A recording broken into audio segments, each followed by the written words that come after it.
Wake up, 49ers fans. You're in last place after what really is one of the worst losses of the Kyle Shanahan era. Good morning, Damon Bruce and Larry Krueger with you. And Larry, we will try to put everything in perspective. There's still all the goals that they want to accomplish are still out in front of them. Nothing has so gone off the rails. This season needs to be flushed. But that was bad because they had that. Yeah. They opened with a game plan that looked like it was working, and then one fake punt seemed to be the tug on the string of the sweater that undid the entire sweater that the 49, they blew it, Larry. God, did they blow it yesterday. They really did. And it's made this morning tough. We made this morning very, very tough. I went on, okay, so I'm probably more immersed in Niners now than I've ever been, right? I'm hosting Niners Nightly. I literally spend every day at the facility. I talk to players, coaches. I try to watch you know me. I mean, come on. I'm interviewing Jordan. Who do we have? Jordan Rodriguez on our Friday show. I'm going behind enemy lines. I'm talking to Greg Beacham and people like her and beat writers and trying to get as much information as possible. And Damon and I are chopping it up 3 days a week, and we're digging at every turn for every possible story. And so I've never been more deep into the Niners. And sometimes, Damon, the old saying, when you get so close to something, you can't see it at all. You know what I mean? Right. There are times through the trees, right? Yeah. And there are times where I have felt like that, where I felt like, man, I'm so close to this that I can't even really see what I'm seeing. But then it hit me as I was getting ready Saturday night. I mean, literally days and days. I'm like, all right, enough of the bullshit. Let's cut through. Let's go through this thing. It's an NFL game. If the Rams are going to win this game, how are they going to win this game? And it all of a sudden I start looking at it and I'm like, verticals. The Niners don't defend the vertical. And the Rams don't have Puka and they don't have Cup. All they have is Demarcus Robinson. What can he do? He can get vertical. What does Tutu Atwell do? He can get vertical. What did Justin Jefferson do last week? He got vertical. What do teams around the NFL do when they see other teams going up against another team that can't defend verticals? They go vertical. They go up top. Everybody becomes Daryl LaMonica. It's the Mad Bomber. Well, sure enough, in this game, Sean McVay absolutely knew that we are going up top against these guys a couple times because they don't play the ball with poise in the air. They'll make stupid penalties, and they can't cover, and they have no speed. And he saved it for the right time. First half, 48-yard PI penalty on Yadam. Second half, 50-yard bomb to Tutu. The Niners can't defend verticals. It's the slowest perimeter in the entire NFL right now, especially if you're not going to play Jacob Cowing. You're the slowest perimeter team on offense. You're the slowest, and you get no separation. You're the slowest perimeter team on defense, and you can't stop verticals. And they've got major, major problems. Now, I thought, Larry, that we have identified maybe a lack of separation from a wide receiver standpoint. Aiyuk and Debo both got locked up in that Super Bowl, and they've been, pretty locked up when they've been on the field together independently of each other so far this year. We know that. We've seen that, and the numbers bear that out. What we didn't expect was for this secondary, which we said was going to be a strength of this team, to look like something that is other than a strength of this team, without a real injury rearing its head in this secondary. As a matter of fact, the argument that they were healthier in week 3 than before because Hufanga was back can be made. So I don't understand what's going on there in this secondary. And Brandon Staley and Nick Sorensen should be at the crosshairs of any and all anger of 49er fans today, along with another failure on special teams. We talked about that last night. It's not, and I don't do fire that guy broadcasting, but today I would let my special teams coordinator go and I would cut Ronnie Bell in front of the entire team to let them know that this shit cannot fly. Our goals are way too big in this season, 2024, the year of our Lord, to be messing around with slapdick behavior. And it feels like there was just some more slapdick behavior on special teams, asking Moody to kick the 55-yarder. Probably too much of an ask. I don't know if I would have done that. You might have gotten away better with a punt in that situation, with managing the clock to that situation a little bit better. You can say that Kyle's wrapped up in that a little for sure. But to me, this was not a failure of offense, nor was this a failure of game planning. This was a failure on this defense to get its job done and the special teams to just do an average job. Like an average job would have been enough to get them over the line. They couldn't even get average out of their special teams yesterday, Larry. And it's a problem that, goes over multiple years. I mean, they sucked on special teams with Richard Hightower. They suck now. They've invested a 3rd-round pick in the kicker, a 4th-round pick in a punter. They signed special teamers like Ray McLeod and George Odom. They changed out the coordinator. They just can't get the right coordinator. They can't pay enough for the right coordinator, or it's a whole lot more difficult to coordinate than we think. But yeah, I mean, what can you say? The Niners getting beat on special teams is an annual. I mean, we've watched them they've lost multiple division games in the last 3 years in the Shanahan era, the last 3 years, not the beginning, because of special teams. They lost a game to Seattle because of special teams. They lost yesterday partially because of special teams. So yeah, the special teams is a problem, but I look at this Ram team, and in last week they gave up 5 sacks to Arizona and 9 hits on the quarterback. Okay, that's what they did last week. If you go back to week 1, Rams-Lions, the Rams offensive line, which is really bad, went up against Detroit's defensive line. They gave up 2 sacks, but 12 hits on the quarterback. Okay. And then we fast forward to yesterday, the 49ers with Bosa and Floyd and Hargrave. And oh my God, their defensive line is so special. And they're just going to come in here and they're going to wreck shop. They're going to dominate. 3 sacks, 5 hits on the quarterback. So the 21 hits on the quarterback the 2 previous weeks, 5 against the Niners. I thought that Bosa played well, and Hargrave, who we've been incredibly critical of, had his best game of the season. Malik Collins, his name was used. Did Leonard Floyd get cut after the Jets game? I would kind of, I know you just said Hargrave had his best game of the season. I know he had a sack.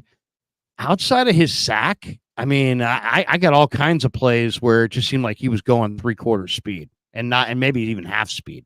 So I don't know about Hargrave, but nobody on their front, really. I mean, what did their front get done? Floyd had no sacks. Hargrave had 1. Collins ran into 1. Aquayanu ran into 1. But Robert Beal did very little. Kevin Givens did very little. We're talking about no sacks, no pressures. Bosa got no sacks, only 1 hit on the quarterback. I mean, they only got 5 hits on the quarterback all day. Well, and the previous 2 teams got 21. So I mean, that's not enough. That's that. And you ask about the secondary, that's the problem. Niners they got 2 problems, Damon. They got a young secondary. So young secondary needs a pass rush up front. They're not getting a lot of pass rush up front. That's 1. 2, it's a secondary that is without a free safety and without anybody that has 4.3 speed. I mean, I went through the Niners secondary piece by piece last night to look at exactly what they ran and how they graded out and coming out in the draft. Jair Brown, 4.65 40. Talanoa Hufanga, 4.6 40. Isaac Yiadom, 4.52. Malik Mustafa, 4.52. Renardo Green's the only guy sub 4.5, 4.49. They don't have anybody that can run with Tutu Atwell. And that's why defending the verticals was going to be a major problem in this game. And then it was such a problem that McVay saved it for when he really needed it to have that element of surprise. He could have gone, he saw that game last week, Damon. He's a smart offensive coach. He could have gone up top on the first play and never stopped. And he said, nope, I'm not doing that. I'm going to wait until the crucial moment in each half, and I'm going to go up top, and I'm going to have the element of surprise on my side. That's what he did, and the Niners had no counter. Now, today needs to be a day of reckoning in 49er land. Nick Bosa said in the locker room, Damon, after the game, he's like, we have to take this seriously. We can't brush this off. We have to address the real problems at hand. And the real problems at hand is that the Niners have so many damn rules about this and that they've ruled themselves right out of putting their best players on the field. Give me an example. Give me an example of the rule that hurt them. I'll give you an example. Ronnie Bell is not as good as Terrace Marshall. He's not as big. He's not as strong. He's not as fast. He doesn't have as good of hands. And he doesn't have the experience. But Terrace Marshall was signed off the street 3 weeks ago, and Ronnie Bell was a John Lynch, Kyle Shanahan draft choice. And so they're going with Ronnie Bell, despite the fact he had a terrible summer. He doesn't run well. He didn't catch the ball as consistently this year as last year. And Terrace Marshall is better. And he's sitting on the practice squad for Ronnie Bell, at least was. Wait, so you're telling me that Willie Snead might have been onto something when he said that Kyle has his favorites and you can't climb over and you can't get the fair shot? Was Willie Snead being right about that? I mean, I haven't seen Willie pop up and do anything anywhere else yet, so I don't know. That's a separate. Yeah, right, and that's a separate discussion. I mean, he's at the end of his career. He might have been right, because what is Ronnie Bell doing on this team? Right. I'm not done there. Devondre Campbell was signed as a free agent. You gave him millions of dollars of Jed's money. If you bench him and or cut him, guess what? Jed's like, hey, you guys, I don't know if I like that decision. He got roasted. He can't cover. Why did Green Bay get rid of Devondre? Because he cannot cover. And now he's here in San Francisco, cannot covering. And you just saw it there. He cannot cover. So get him off the field and go find another linebacker who can cover. I mean, personally, I think they made the wrong decision at the cut down. They cut Jalen Graham. Where's D. Winter? Well, D. Winters rolled an ankle. He rolled an ankle. So I think that's where he was. But yeah, Devondre Campbell. Come on. He's not a cover guy. Here's the thing. You drafted Jacob Cowing too. So why not give that guy the opportunity? Well, that's another one. That's another one. Where's Jacob Cowing? You have to have more so than any other position on the field. The wide receiver room must complement one another. Who's the best wide receiver for your team to pick up? I need to know who the other wide receivers are before I can tell you who the best wide receiver is to pick up. If you have 4 Tutu Atwells, then you need Ronnie Bell or somebody kind of like that. If you got a bunch of slow guys like the Niners have, you need Tutu Atwell. You need someone to spread the field and create space. I said it to John. I said it to Adam. I said, guys, I am deathly afraid of verticals and the Niners' inability. They couldn't defend Jefferson last week. Everybody saw it. You're going to get verticals this week. Robinson can run on by. Atwell can run by and he could stop for a freaking sandwich and still run by Niner DBs. That's how fast he is. And sure enough, 50-yard bomb to Atwell, 32-yard bomb to Demarcus Robinson. It was just, it's like, and it's the Niners have to find some more pass rush up front. They got it. If you're really going to have all these young DBs and you want them to not lose all of their confidence, you better trade for Hassan Reddick pretty freaking quick. You better add some pass rush pretty quick. If I were the 49ers, I'd make some significant moves. I would cut Ronnie Bell. If Hassan Reddick off the street is going to be, what cures what's ailing the 49ers, because these two guys who tried to walk off the street and into this season, both Brandon Aiyuk and Trent Williams, have been massive disappointments so far. Trent Williams, shame on what we're seeing out of you. And Brandon Aiyuk, man, Jennings is a better football player than you are, and he had a better football game than any game you've ever played in a 49er uniform. And what a shame, Larry, that Jennings doesn't get to have that was the Jennings game, and we'll talk about it for the rest of his life, because you don't get to name the game after you when you're on the losing side. Juwan Jennings is the first 49er wide receiver since Jerry Rice in 95 with 10 plus catches, 150 yards, and 3 catches for touchdowns in a single game. Juwan Jennings, it makes you wonder, why didn't you trade Brandon Aiyuk if you got that guy? Why didn't you force Aiyuk to play on a 5th year if you have that guy who is that capable? Juwan Jennings, as it stands right now, is this team's best offensive weapon. Well, I don't know if he's their best offensive weapon, but he's definitely their best wide receiver. Well, there's no doubt. I don't want to hear anything about anybody else. Don't tell me about Aiyuk and his contract. Purdy had 8 incompletions. 5 of them were on balls to Aiyuk. He threw 12 targets to Juwan Jennings. He caught 11. He threw 10 targets to Aiyuk. He caught 5. Now, were they all perfect? No, but a couple of them hit him in the freaking hands, man. You are a receiver, Receiver. When you are a receiver, you need to receive. 5 catches on 10 targets, a 50% ratio. That ain't cutting it, man. That ain't cutting it. There's a new T-shirt for your website. If you are a receiver, you need to receive. That is seriously, that's a bumper sticker that somebody should go put all over whatever Ronnie Bell drove to practice today. It is it is true. My son's got a friend who we're trying to help out, and he's really good at designing t-shirts. So I told him, I said, hey man, I've got a t-shirt, we got a t-shirt factory. If you want to design some sports shirts, we'll give you a cut.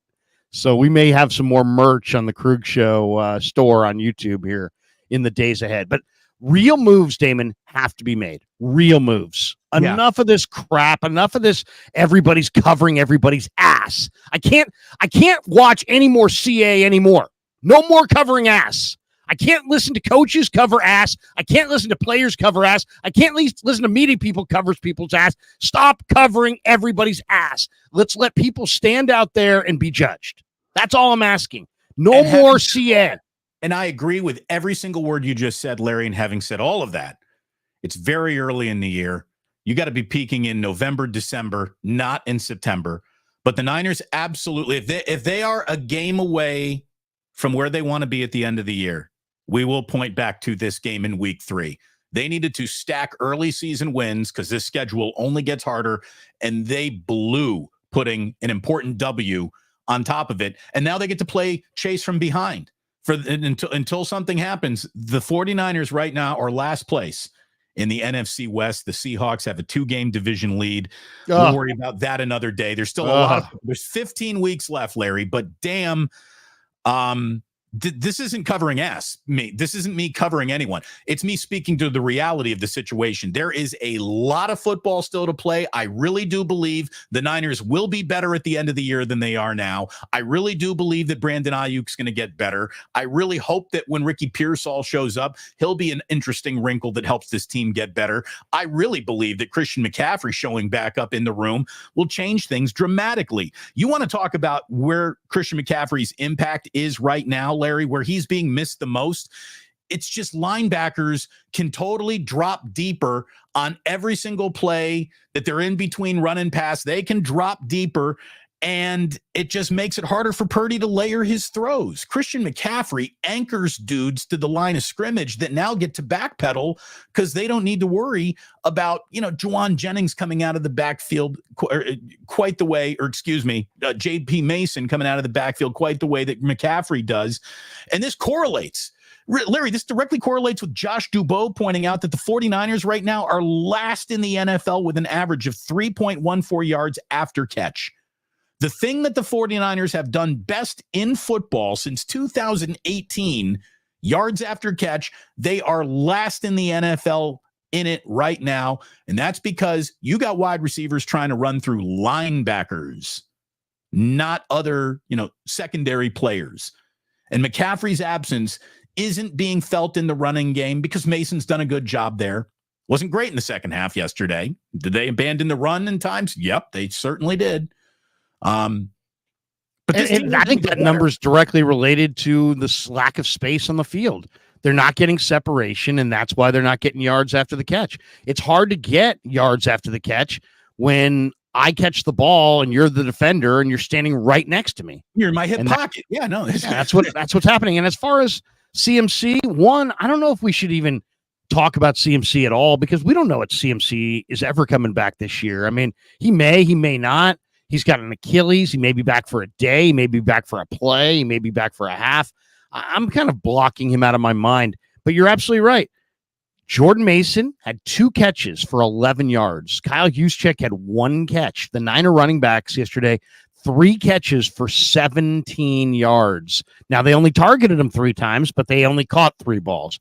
Obviously you can't catch more than you're targeted.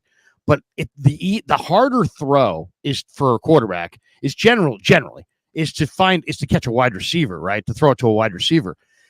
Purdy threw 16 receptions to Aiyuk and Jennings of his 22. By the way, Brock Purdy, 22 of 30, Damon. So he had 8 incompletions. He had 6 drops.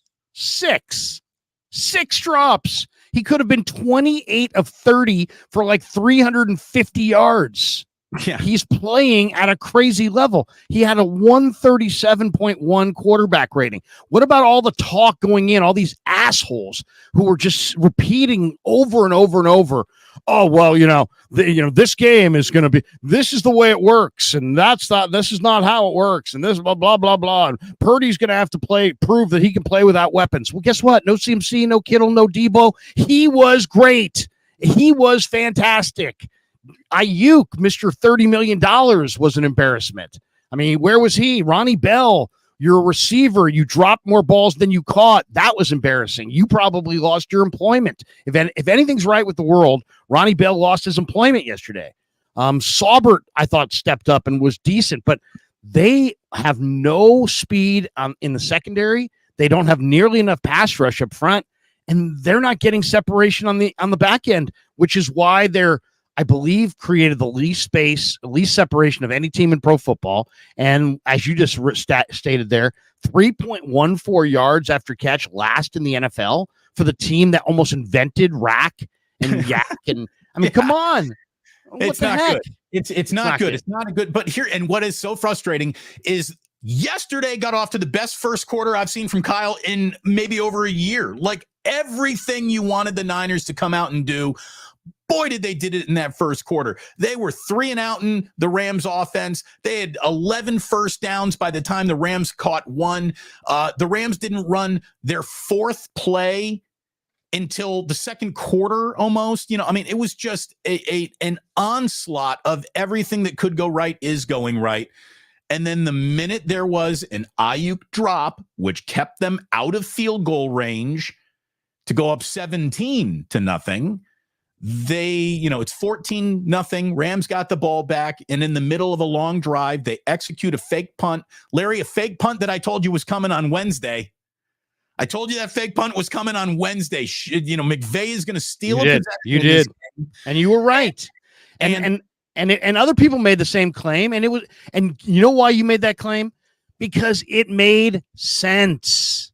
It made sense, right? The Niners had outgunned the Rams on paper. When you're outgunned on paper, you got to steal a possession. It's good football 101. So yeah, you were totally correct in thinking that.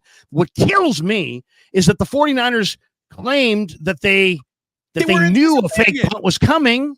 If you knew a fake punt was coming, why is your defense not on the field? What are you doing? I don't believe they knew the fake punt was coming. Otherwise, what they decided they wanted to go instead of with their defense that makes tackles, they wanted to go with their special teams unit, even though they knew a fake punt was coming. You didn't know a fake punt was coming. You don't have to match a punt unit with your own return unit. Like you can leave a defense out there. You can do whatever you want there. So, there's that might be some covering your own ass going on. I would get rid of Schneider today, and I would have Ronnie Bell issuing walking papers today. There would be two more available parking spots in the 49er team parking lot today, because Snyder would be done as special teams coordinator, and I would be done with Ronnie Bell.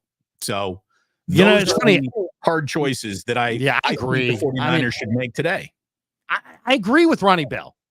Schneider, I gotta put a little bit more into it. We're frustrated with the Niners special teams, but it hasn't all been under Schneider. So it's like I can give Schneider a couple more weeks, but Ronnie Bell, come on, man. There's guys on the practice squad who are in the locker room right now that are better options. You got to put your best foot forward, and you got to play Cowing. I'd get rid of Ronnie Bell just so Kyle wouldn't go with him. I mean, I'd get rid of him just to force him to go with. I mean, it's like Moneyball. We're getting rid of Pena. Yeah.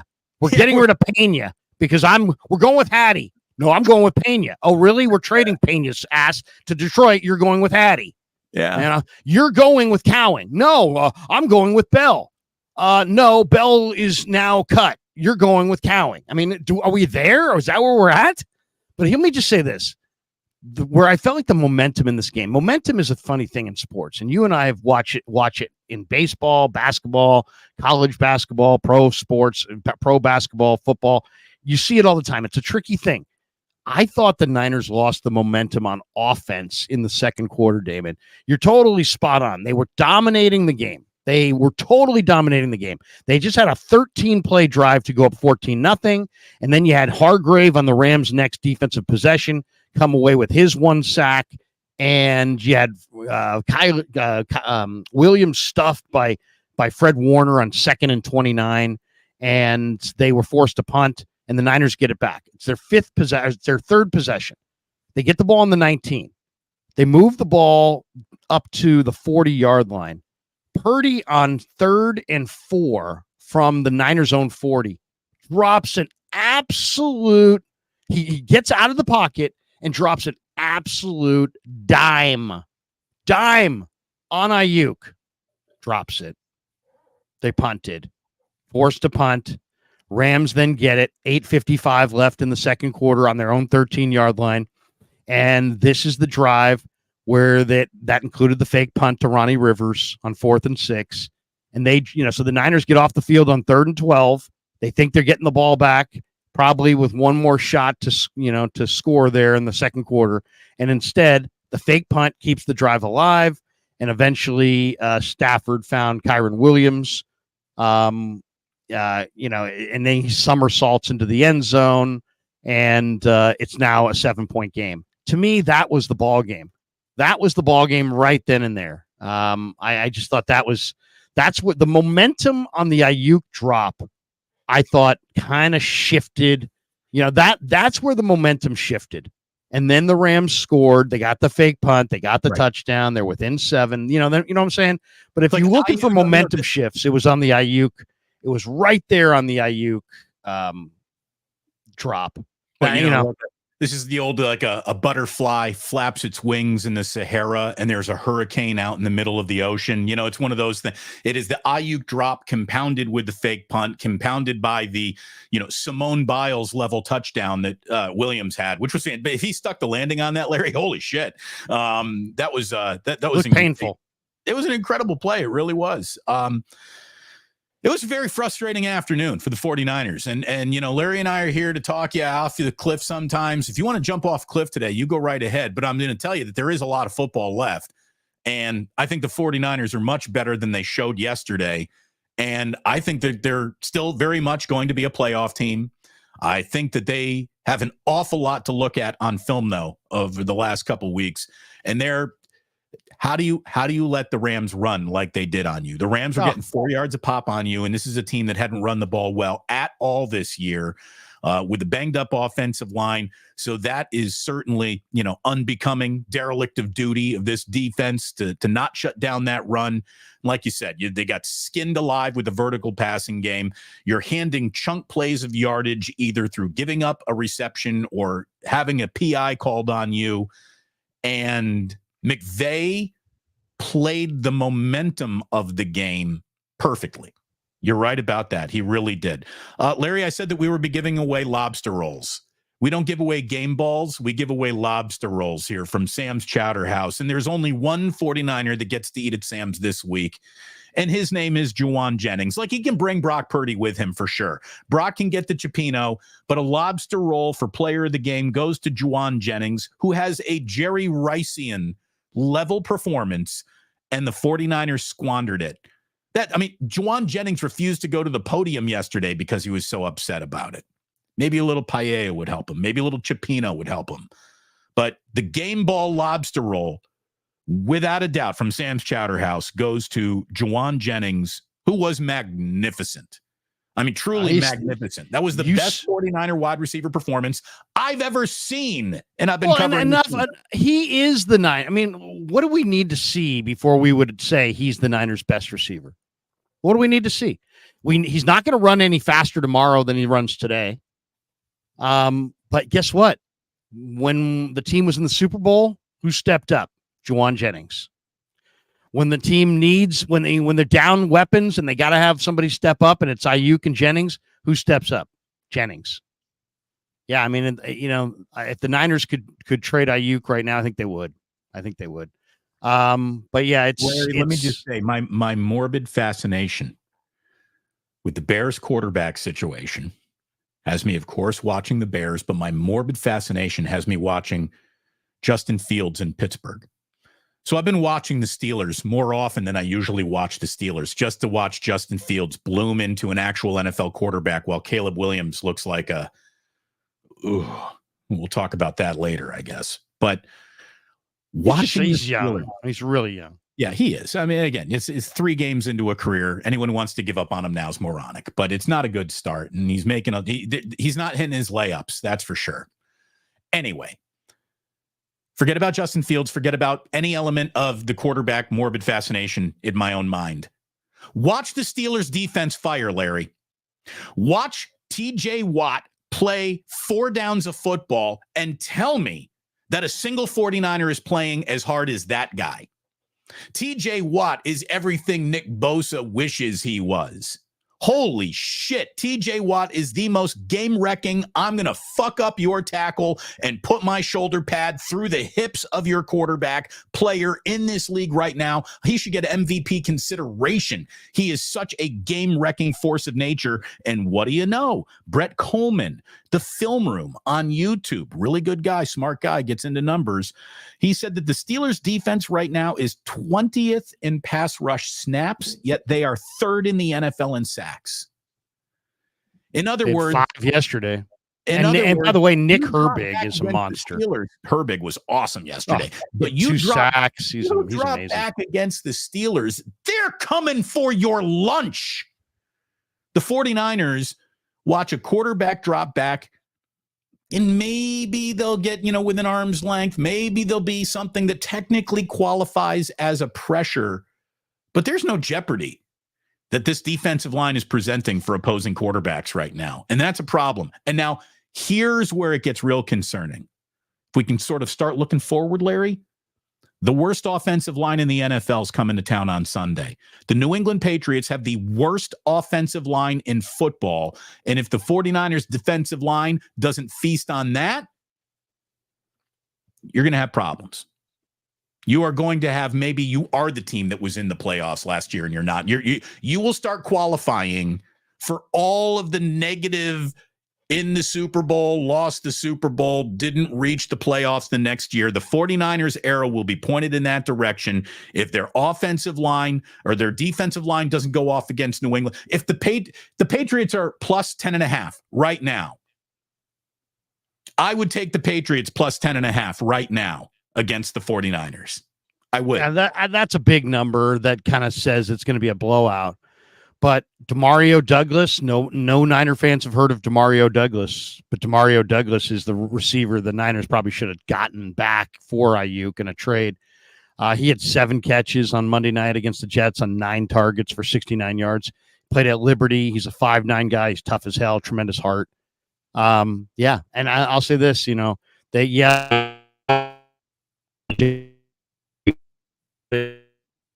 that game, they ran the ball 5-2 a carry. So, you know what I mean? The 49ers, if the Niners are struggling stopping the run, and now here comes the Patriots and Ramondre Stevenson and Antonio Gibson, 5 yards a carry. We'll see. The Patriots are coming to town next week to run the ball 45 times. But to your point, by the way, you said how bad the Patriots offensive line is. Guess how many hits they gave up of their quarterbacks on Monday night against the Jets? 15. 15 hits. Four of them from Will McDonald, 3 of them from Quinnen Williams. Those two guys had 7 of the 15. 15 hits on the quarterback. That's 3 times as many hits on the quarterback as the Niners just had. Their offensive line is so bad they won't let Drake May play behind it. That's how bad. But I mean, you know what? I'm tired of laughing at other teams, because guess what? The Ram game was supposedly the get right game for the Niners, except guess what? They didn't get right. The Rams were the ones who got right. And you know what? There's something to be said for a little desperation. It's like the Rams were desperate. The Rams were desperate. They coached like it. They played like it. The 49ers were like, yeah, you know what? We would have beat the Vikings, but, you know, it's a tough place to play and this and that. No. You got outplayed by the Vikings. Now you got outplayed by the Rams. And if you do anything but own it, you're doing yourself a huge disservice. You got a runner in Mason, run him. You got a quarterback in Purdy, use him. But other than that, I mean, they got to figure they need more pass rush up front, and they need tighter coverage on the back end. And I'm not impressed with Sorensen and you know, the sacred cows that he's putting out on the field. And I asked him directly, hey, do you like that matchup with Odom on Jefferson? And he gave me a non-answer. And I thought, well, he either has an answer and he's just keeping it close to the vest, or he has no fucking answer. And now I'm starting to wonder if he has no answer, because we just watched Tutu Atwell and Demarcus Robinson steal their lunch money and go up top. And if he didn't have any answer last week and he didn't have any answer this week, I don't think he's going to have any answer next week. So to me, that thing could really devolve into ugliness literally in days. Well, we said the goal going into LA, don't give up more than 17 points. They gave up 27. You know, they score over 21, they're going to win. Well, they scored over 21, but the team gave up. This is a terrible defensive afternoon. I mean, there's no other way to chalk it up. Just no other way to chalk it up. Brock Purdy, if you're a Brock Purdy critic today, thank you for volunteering to everyone paying attention to you that you have absolutely no idea what you're even talking about. Anyone who is spending today trying to put that loss onto Brock Purdy is letting you know that they have no clue as to what they're even looking at. Brock Purdy was fantastic yesterday. He played well enough to win the game. He kept some plays alive with his feet, which should just answer some questions about people who look at Purdy and dismiss him because he doesn't look like much of an athlete. He plays like an athlete. He certainly does. He was great. He was accurate. He was decisive when he needed to be. He junked plays when he needed to junk them. He played phenomenally. Unfortunately for the 49ers, their defense right now is unimpressive. And special teams. And their special teams is cataclysmically unimpressive. So, and the Rams showed up desperate, and the Niners did not. The Niners rolled in believing their press clippings, and the Rams are like, our season is on the line. We must fight and claw for every yard. 14-0. I mean, that's the thing. Like the 49ers, for a team that came out desperate, the Rams got their doors blown off in that first quarter. And still, they just kept on coming and coming and coming. And the minute that the 49ers just leave a little creak in the door, they kicked it wide open and came through it the rest of the game. And Nick Sorensen, Brandon Staley, what would you say it is you do here? Because if you're in charge of this secondary being right, they have not been right since Aaron Rodgers was in town. They have not been right since week 1. And I don't know what Brandon Staley and Nick Sorensen do together, but it ain't working yet. So, you know. I mean, and don't tell me on special teams, don't tell me you knew a fake punt was coming. You should have known a fake punt was coming. You had a 14-0 lead. The Rams were punting from their own 43-yard line. That is primo fake punt territory. If ever there was a time for a fake, it was right then and there. Shanahan says they were prepared, except they couldn't stop it, and they didn't look prepared. The Rams converted. They scored a touchdown, and that vaulted them into the momentum firmly onto their side. So, I mean, here's the problem. The problem is not that they lost to the Rams. That's not the problem. The problem is that the schedule is one that demands that you bank wins early, because suddenly let's take a look at the schedule after, I don't know, this week. Okay, week 5, Arizona. Arizona looks pretty good. Week 6, Seattle. Seattle's undefeated. Week 7, Kansas City. Kansas City has your number and beats you like a drum. Week 8, Dallas. At this point, they should be beyond desperate. Then you get Tampa, another team that was a playoff team last year. Then you get another a date with Seattle. Then you get a date in Lambeau with Green Bay. And right now, if I was standing in a casino and somebody handed me $100, I would bet it on Green Bay to win the Super Bowl. Why? Because look at the rest of the NFC.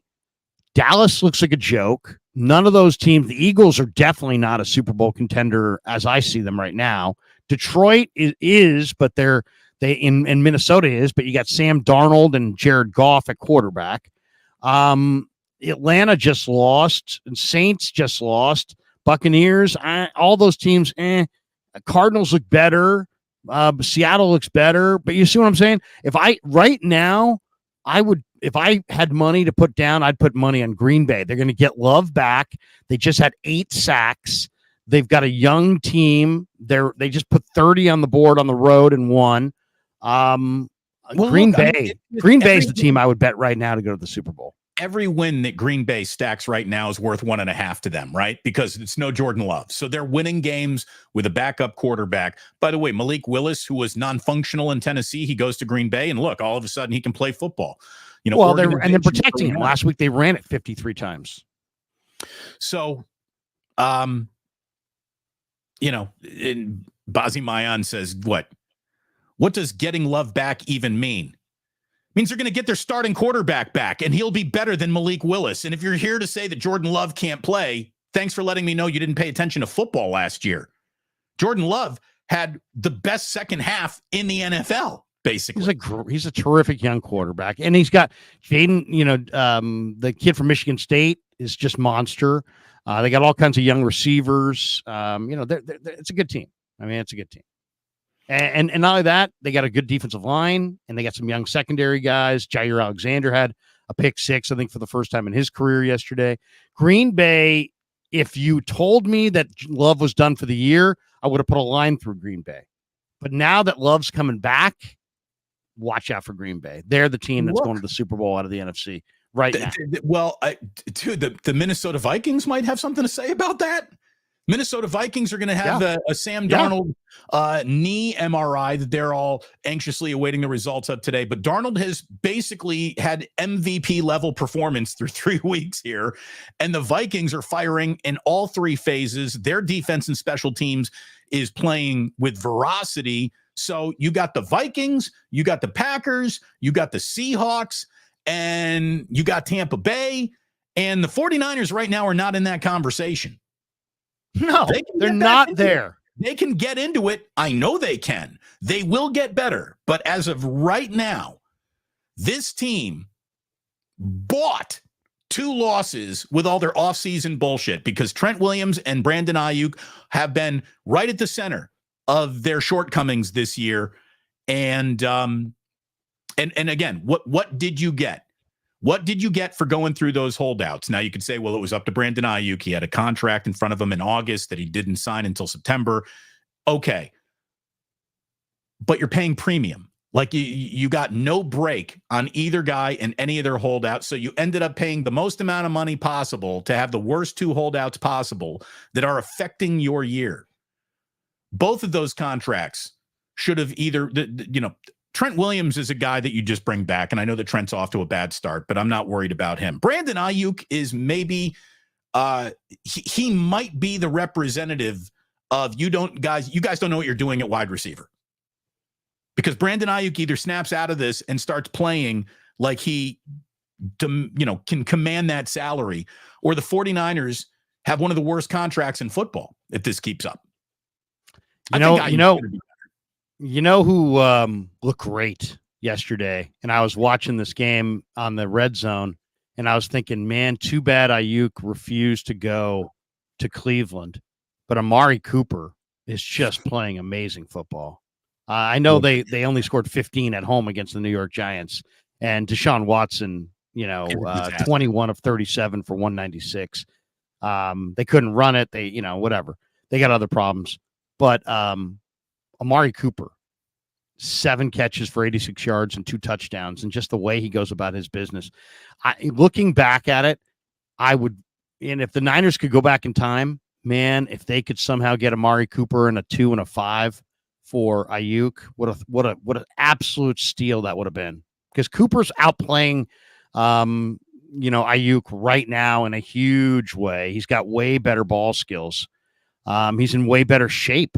And Cooper would make the Niners better. And then, of course, those draft picks would always help. So the wide receiver that really stood out in that Cleveland game, though, was Neighbors. Oh, my God. This Kevin and I have him on our fantasy team. He is dominating. This rookie wide receiver is just gobbling up targets and catches and touchdowns, and he's off to one of the better 3-week starts we've ever seen a rookie wide receiver have. And he's doing that on the Giants with Daniel Jones. So pretty impressive there. How about the Raiders? Just completely spitting the bit against Andy Dalton, who's got ownage on the Raiders. I mean, you can go ahead and fire Antonio Pierce right now. He ain't the one. I mean, the Raiders are just. Well, who had the big loser was there? Who? The big loser in that game was Bryce Young. Bryce Young was thought to be like, oh, Bryce Young's on this terrible team, and that's what's wrong with Bryce Young. Really? Because Andy Dalton just threw for 319 yards and 3 touchdowns with that terrible team and put up 36 on the road against the Raiders and won. I mean, Bryce Young's stock has never been lower than this morning. Not good.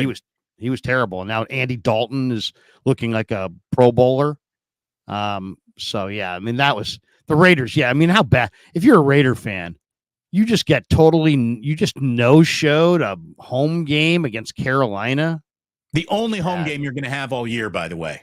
Like Carolina doesn't travel. I saw Steph Curry with Aisha. He dragged her to another poor Panthers game.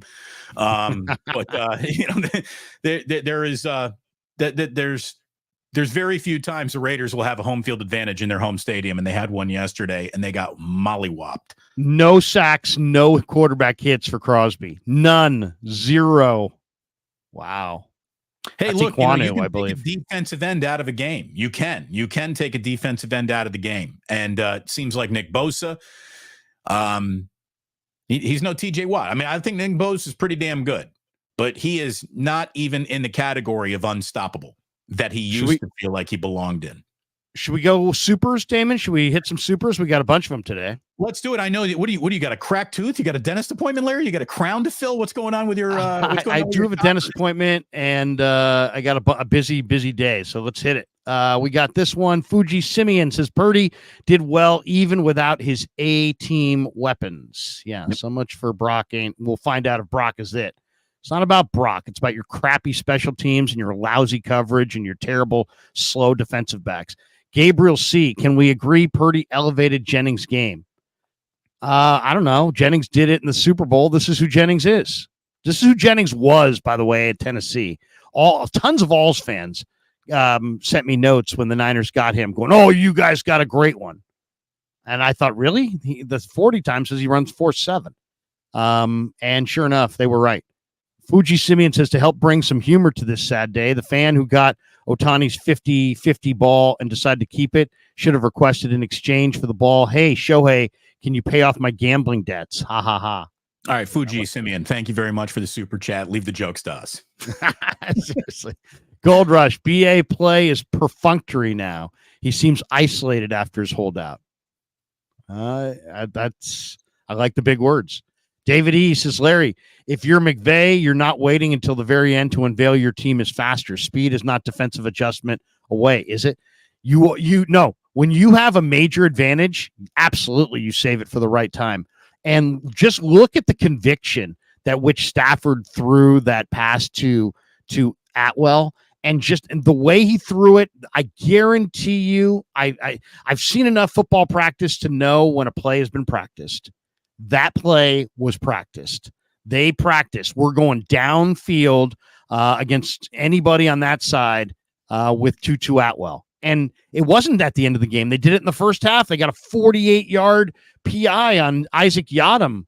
They did it at key moments in both halves. That's the Yadam timing. and Campbell were the two biggest defensive blind spots that just kept on getting attacked and attacked and attacked. Devondre Campbell is no Dre Greenlaw, that's for sure. And who was the other one you said? You said somebody and Campbell? Yeah, Isaac Yadam was not Yadam. Yeah, Yadam. Goodbye, Yadam, to the bench. Hello, Renardo Green. Goodbye, Ronnie Bell. Hello, Terrace Marshall, or somebody else. We got this one, Joseph Ernberg. How about the speed demon that you drafted? Can he play? Can he get or on Jacob the field? Cowing? Yeah. Here's the thing. What level of absolute route perfection must he show Kyle to get some fucking reps? What is going on? Damon, not only is it a what is going on, John Lynch went on the KMBR morning show on Friday morning at 8:30 and said, expect to see more Jacob Cowing this week. I then 3 hours later asked Kyle Shanahan at the podium, hey, do you think we'll see more Jacob Cowing in this game? He's like, I don't know. We'll just have to see. And then we didn't see him at all. So I got to wonder if Lynch and Shanahan are even on the same page on some of these things. I mean, at least on that one, they clearly were not. Joseph Ernberg paid $30 million for a receiver to block, not receive. Clown. Pandemi Lovato, B.A. Trent, Mooney Ward, Bosa, all have lost a step. Is that a play on Demi Lovato? Pandemi Lovato? If so, congratulations. That's seriously. Somebody's hustling. It's good internet naming right there. Blood Moon. Does Nick go to the booth? LOL. Fucking horrible D. Fuck Bell. Let's not forget the defense meeting held up. Solid defense. Let's not forget the defense. The defense held up when Salah was here. The D needs to wake the fuck up. No, I don't want to hear about Purdy. I don't want to hear about Shanahan. I want to hear about Sorensen, the pass rush, the lack of speed on the perimeter, the total inability at safety to cover anybody. That's what I want to, and the special teams gaffes that never end. And here's the deal: if you're getting those are the two, that's the front burner. If you are getting over the top, you better be shutting down that run. Okay, yes. Like it can't be both. It can't be like, oh, we're giving up a whole bunch of plays over the top and we're getting gashed 4 yards of pop up front. Like, what are you defending? What area of the field are you shutting down then?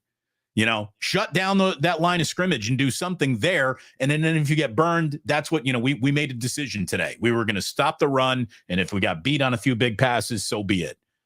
They're not doing either. My favorite, it just reminds me, Damon, of my favorite movie's favorite line from my favorite movie. My favorite movie of all time, because I love to laugh, is Office Space. My favorite line in that movie is when the two consultants are talking to the guys who they're trying to fire. What's that? To Bob? The Bob. And he goes, the Bobs. Yeah, that's right. The Bobs. The Bobs were there. And they're like, he's like, what would you say you do here? That's how I feel about some of these 49er players. What would you say you do here? If you don't run routes and you don't catch passes and you don't ball, what exactly would you say you do here? Great movie. I would recommend it highly to anybody. Blood Moon says, fuck Colton. My God, move Pooney to right tackle, John to right guard, Nugent to center. Never want to see Bell on this team again. I hope Fred and Nick rip D for that shit show. All right. There's no ambiguity about how Blood Moon feels. There you go.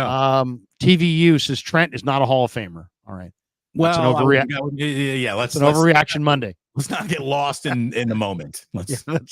We were hot. And then when somebody went too far, and Larry, he was going to be a first ballot Hall of Famer, but in week 3, after a holdout, he played poorly against the Rams, and he's out of Canton. Done. TVU. This is why we can't have nice things. Friend of ho. Kyle reminds me of my boyfriend's husband. What? Oh my God. What? Oh, that's kind of funny. Come on Friday. Top 10 defense with Wilkes. Now what? Top 25?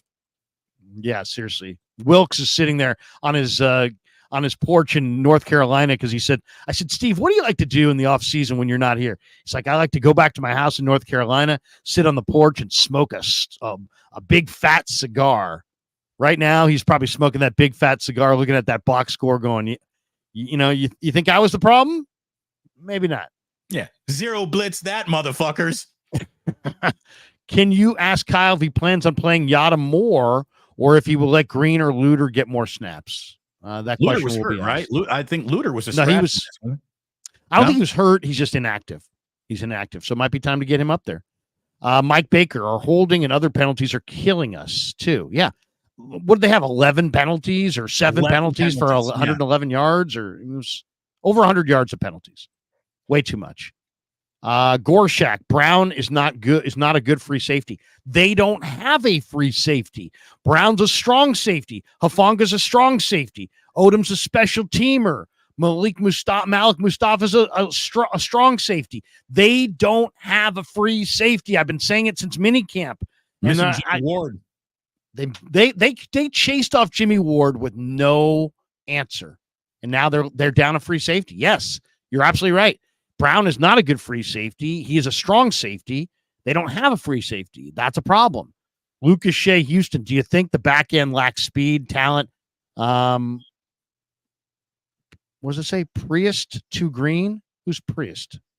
I think who's Priest? I don't know. Mustafa, there's got to be some DB. Mustafa had a huge missed tackle for a score, but I like his upside.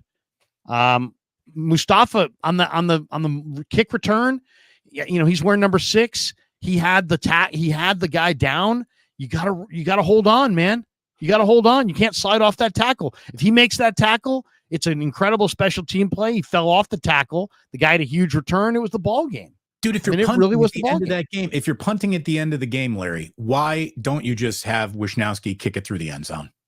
Why would you let your always an issue special teams punt coverage team give up a 35-yarder to have the Rams starting at midfield with all they need is a field goal to beat you? I mean, I don't understand that. What I also didn't understand was Kyle Shanahan going for it on 4th and short, passing up a field goal to make it a 2-possession game, and then seeing another 4th down get dialed up and then taking the field goal. Like, which is it? Which are you going to be? Are you going to be aggressive today, or are you going to just settle for the field goal? I didn't understand that logic necessarily. Are you talking about first half? You talking about the first half field goal? Yeah.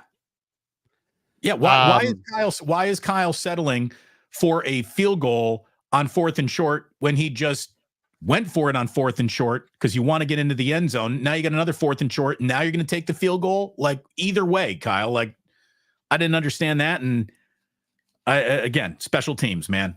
And asking Moody to go out and just hit a 55-yarder like, oh, that shit's automatic.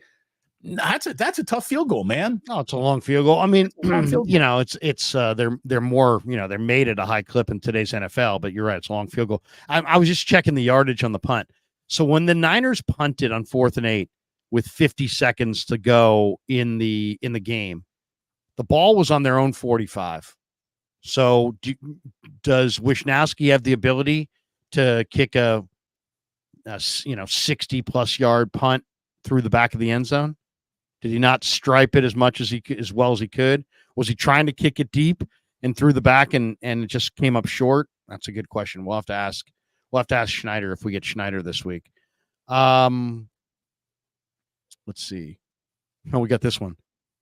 Can we bring Jimmy Ward back? Yeah, probably not. Probably not.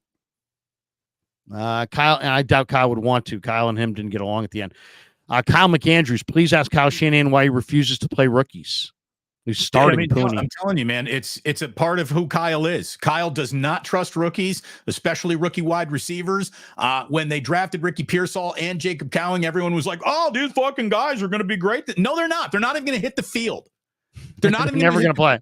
Watch Ricky Pearsall get back from a fucking gunshot wound and get sat. I mean, Jesus. Seriously, right now, if I said to you, give me one number, I want the number of catches that Cowing and Pearsall combined for this year. There's no way that number approaches 40. No way. I would say it's probably going to be like less than 20. I would say less than 20.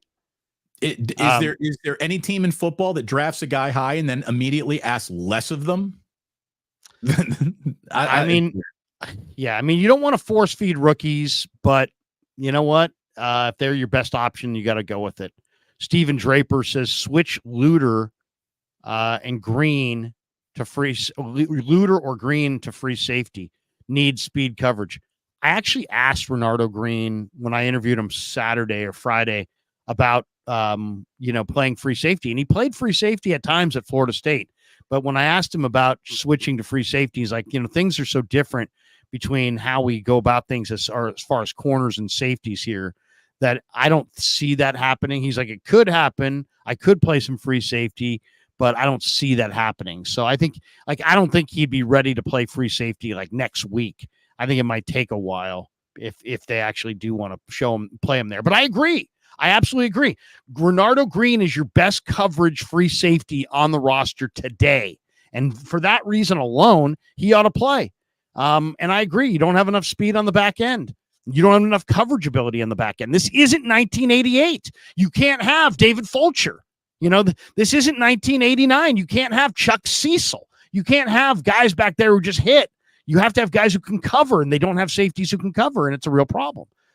Mike Baker says, I believe you have my stapler, Larry. Yes, your red stapler. The red swing line stapler. Damon, we're going to need you to pack up your desk and move downstairs. Yeah. Lundberg. Lundberg fucked her. What? Lundberg?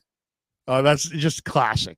I'm going to show her my O face. Oh, that actor is just killer. Cody Van Dyke. Cody, what's up? He says, Krueger, Damon, CNBC 2024 valuation ranked the Niners in sixth place, $7.4 billion, and the Rams in second at $8 billion. What's your take on why the Rams rank so high?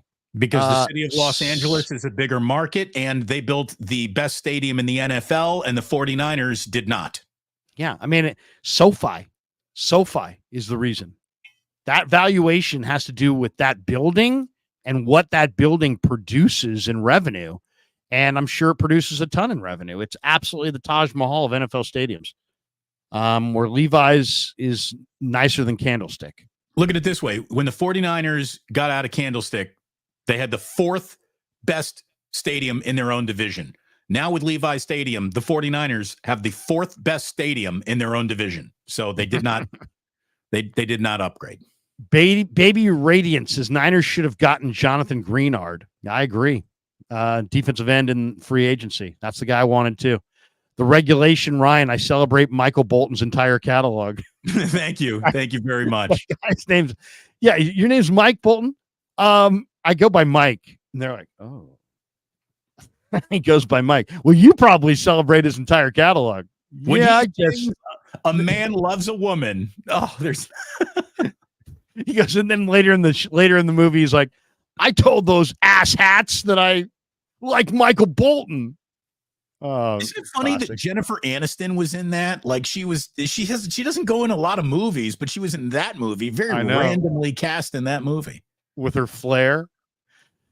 How many pieces of flair? This is my flair. Awesome. Greg. You should ask Kyle how many pieces of flair his secondary gets this week. Exactly. What was the correct pronunciation of Greg's last name, Damon, from last show? Remember? No. I don't know why. Was it Argesi? Greg Argesi? Argesi? I think so. Greg, if we're butchering, we apologize. He says, bring back Merton Hanks. Yeah, bring back the chicken dance, Merton Hanks. And Tortamonsta says, Kyle Shanahan is finally catching the heat he deserves. No more daddy pass. He's an OC and not a coach. Can't develop youth, lead men, adjust, or be accountable. Wow, that's harsh. I think a lot of that is misplaced anger. Look, it does say head coach on his door. So if you want to say he's responsible for absolutely everything at all times, yeah, there's an argument to be made there. Nick Sorensen and Brandon Staley and Brian Schneider, to me, are a lot easier to criticize today. A lot easier to criticize today than Kyle Shanahan. Kyle Shanahan had an offensive game plan that produced and worked given all the circumstances that offense came into that game with. And the amount of you blew a 10-point fourth quarter lead, though. I mean, here's the thing. Kyle keeps on losing the same fucking game, doesn't he? They can't finish. They can't finish. They don't run enough to finish. They don't play clean enough to finish. They don't finish. I mean, it was 14-0. Then it was 21-7 in the second half, and you lose. You get outscored 20-10 in the final quarter, the final, final half of the game, 20-10 by a, Ram team. I mean, it's just very frustrating. It's very frustrating. I mean, Kyron Williams had been bottled up 2.5 yards a carry. He gets 3 touchdowns. And they bottled him up for the most part. They held the Rams to 3.8 a carry. But once again, and I said it Sunday morning because I saw it on Saturday night. I'm like, there's no doubt Tutu Atwell and Demarcus Robinson are going up top. There's no doubt. And there's no doubt Stafford's got the arm to do it. And sure enough, they did it, and they did it right when they needed to do it. I can feel 49ers fans looking for that panic button. It's week 3.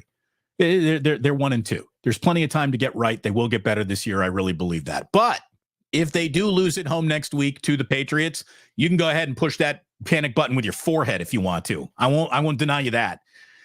It's week 4 for the 49ers, Larry, and they're already kind of looking at their first must win of the year, aren't they? There it is. It's Greg RJZ. RJZ. Okay, RJZ. Thank you, RJZ. RJZ. He's not your Jay-Z. He's RJZ. There you go.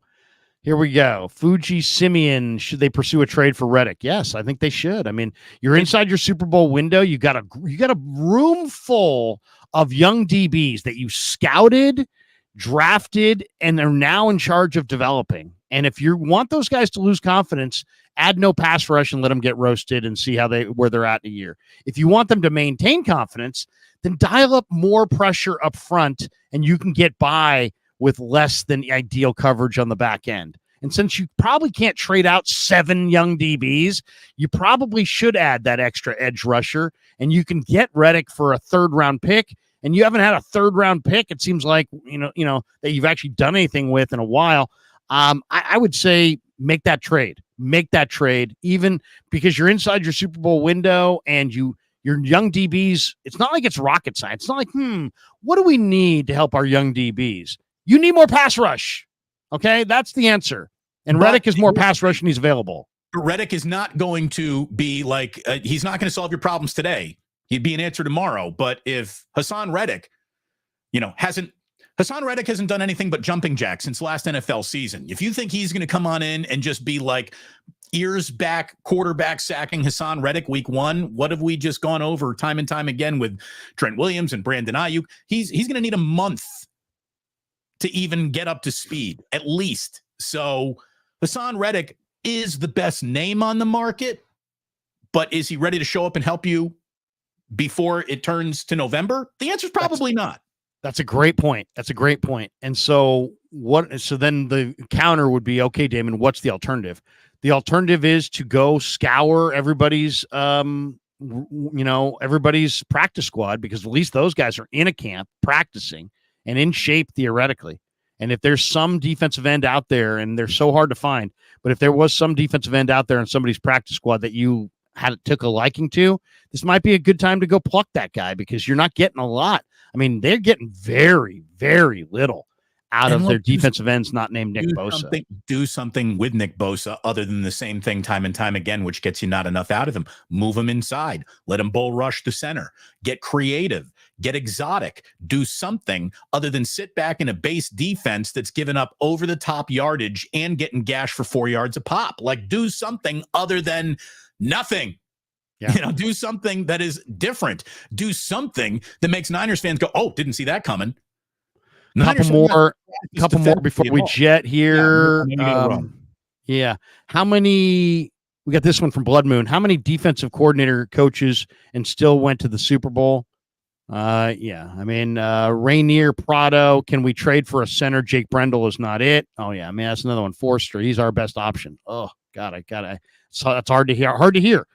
Baby Radiance. When will Greenlaw be back? Probably right around Thanksgiving. That'll be my guess. Jack Parada. Don't give Kyle a 10-point lead ever.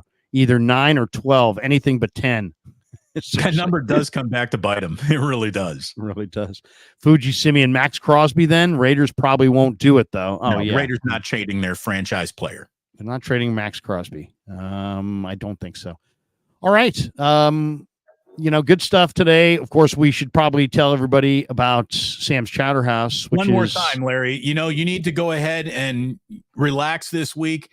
By the way, it's the first official day of fall. So happy summertime, Bay Area. Happy summertime now that it's fall here. You cannot do better than going down to Half Moon Bay and Sam's Chowder House and having some great seafood on their patio, taking a walk by the beach. Larry, it's the perfect California day down at Sam's Chowder House. By the way, huge audiences across both of our channels today. A lot of people showed up to this one. Thank you for watching Wake Up. Hit like and subscribe to both of these channels, please, and help this show grow. I saw earlier Butthead say, look, guys, if we lose to the Patriots, I'm unsubbing to your channels, Larry and Damon. No! Fair enough. I understand. I do not understand that reasoning. I understand. Look at it this way. If the 49ers lose to the Patriots, I might fucking start covering the Tennessee Titans or something. Apparently you can live anywhere you want and say, I cover this NFL team now. Maybe I'm going to cover the Vikings next. I don't know. Maybe it's time for me to get into Bears coverage, Larry. If the 49ers lose to the Patriots at home, yeah, fuck them. Okay? They will be put on fuck you guys status if they lose to the Patriots at home and start this year 1-3 where they had to Could you imagine the wins. Oh my God. Could you imagine if we switch teams? We'll switch, suddenly we come back next week. I am at my wit's end with Velus Jones Jr. And suddenly we're complaining about Bears. Welcome to Cardinals Wake Up with Damon and Larry. Seriously. Can Kyler do it? Skylar Thompson, is he the answer? Larry. Yeah, no, seriously. There's one in here that I wanted to, somebody was like, I won't disassociate from Larry's channel, but I will stop following Kyle on the Niners. I forget. I can't find it here. Anyway, there's a lot of good ones today. The chat is going so fast that I can't even keep up with it. But hey, thanks to everybody. Thanks to, of course, Sam's Chowder House. Sam's Chowder House is fantastic. Go check them out in Half Moon Bay. They are second to none as far as seafood goes. Amazing. You will have a phenomenal day looking at the waves crash, having some beers, having some oysters, sitting on the patio, and then mention maybe Damon and Larry and how much you enjoyed the show to the good people at Sam's. That always helps as well. Damon, Larry, the Niners need more football guys. They need more football guys out there. Please get some football guys to play some football. I was in my Miata. I was driving up the coast. I had the top up, and then I thought to myself, the 49ers need some help, and it's always good luck for me to put the top down. So I told Tate, let's pull over at the next stop. I'm going to take the top down. I took the top down, and then of course, they turned it around. They started taking, but then Tate was cold. I told him, let's put the top back up. I put the top back up, and then all of a sudden, the fake punt, and I blame the fucking top. I blame the top. And, I'm very upset. I love my Miata. I love Tate. I love the Niners, but it just things didn't go well. It's time for the Sam's Chowder House.